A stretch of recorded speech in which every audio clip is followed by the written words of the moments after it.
내 시작은 미약하였으나 내 나중은 심히 창대하리라. 와, 듣기만 해도 설렙니다.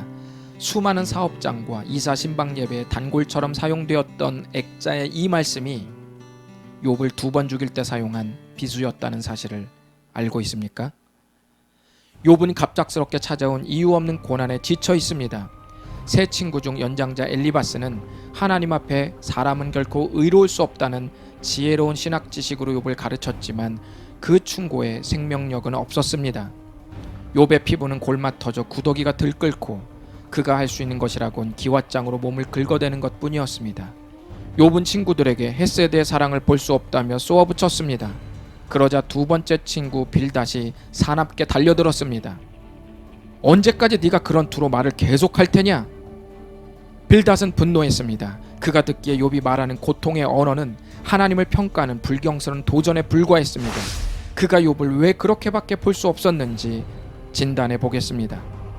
먼저 빌닷의 가슴 속에 하나의 진리가 새겨져 있는데 그 내용은 바로 3절입니다. 하나님이 어찌 정의를 굽게 하시겠으며 전능하신 이가 어찌 공의를 굽게 하시겠는가? 빌닷은 하나님의 정의가 왜곡되거나 잘못 적용되는 일은 없다고 말합니다. 빌닷이 욥을 비난한 출발점은 여기서부터입니다.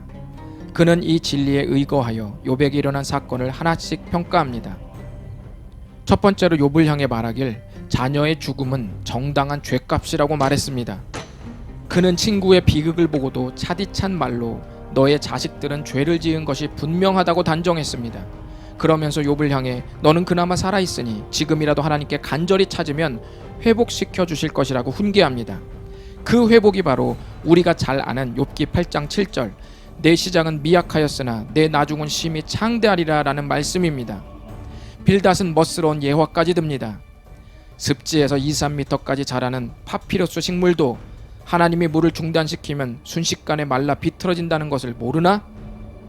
하나님을 잊어버린 자는 이렇게 되는 거라고. 그는 자연의 현상까지 예화로 들며 욥에게 자기 말대로 할 것을 명령합니다. 얼핏 빌닷이 믿는 신념을 보면 잘못된 것이 없어 보입니다. 하나님의 정의가 왜곡되는 일은 영원토록 없을 테니 말입니다. 그는 무엇이 문제일까요? 빌닷의 결정적 문제는 기계적인 신념체계로 욥을 보고 있다는 것입니다. 살아계신 하나님과의 인격적 관계에서 신념이 나온 것이 아니라 기계적인 신념체계에 하나님을 끼워 맞추고 있었습니다. 8절에서 이 사실을 정확하게 알 수 있습니다. 청하건대 너는 옛시대 사람에게 물으며 조상들이 터득한 일을 배울지어다. 그의 신념체계를 만들어낸 공장은 다름 아닌 전통이었습니다. 빌닷은 오랜 기간 지혜로운 조상들이 쌓은 전통이 만들어낸 신념을 기계적으로 자기 것이 되게 했습니다. 그래서 욥기 특강을 저술하신 권지성 박사님은 빌닷의 별명을 전통의 수호자로 불렀습니다. 그 전통으로 욥의 마음은 갈갈이 찢겨가고 있었습니다. 그렇다면 빌닷이 몰랐던 하나님의 정의는 무엇이었을까요? 그것을 알기 위해서는 욥기 1장에 기록된 욥의 행동을 관찰해야 합니다. 욥은 가족 모임을 하고 나면 아침에 일어나서 가족 수대로 일일이 번제를 드렸습니다.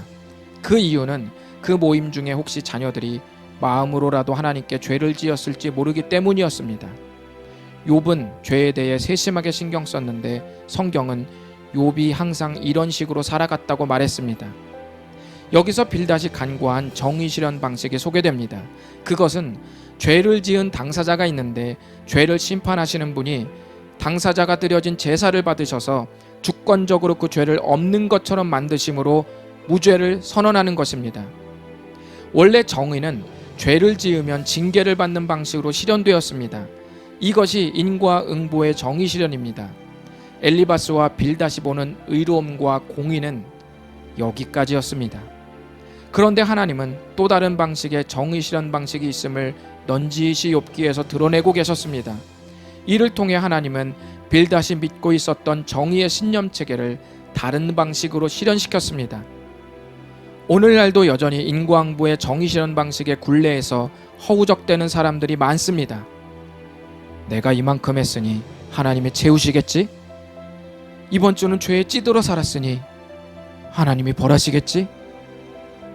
열심히 하면 상을 기대하고 게으르면 벌을 두려워하는 기계적인 신념 체계에서 우리는 탈출해야만 합니다.